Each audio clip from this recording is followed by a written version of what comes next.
I am the commander-in-chief, and I say when we go to war. And you, Taylor, we most definitely have a choice here. You can handle this like a man, or you can get out!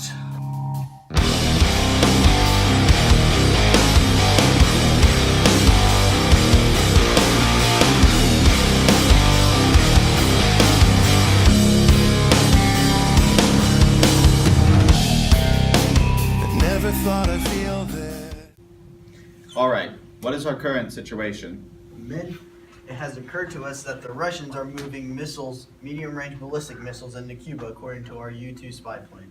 Next slide, please. The medium-range ballistic missiles will reach as far as Washington, D.C.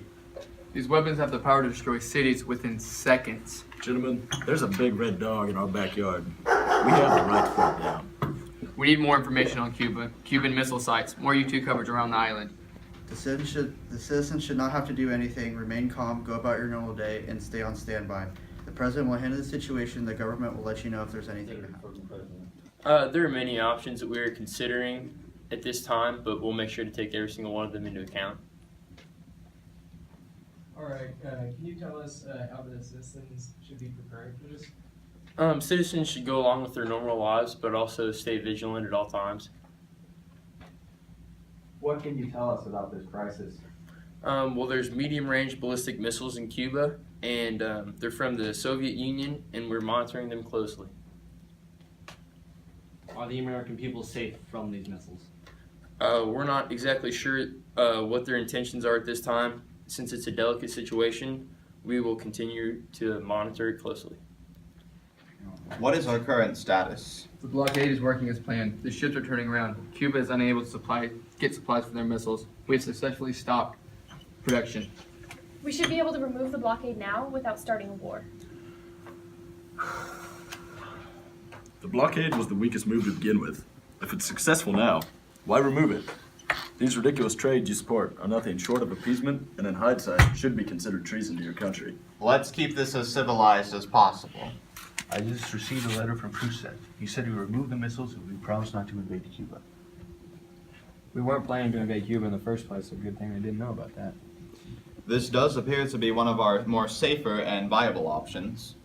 My goodness, people, have you all lost your damn minds?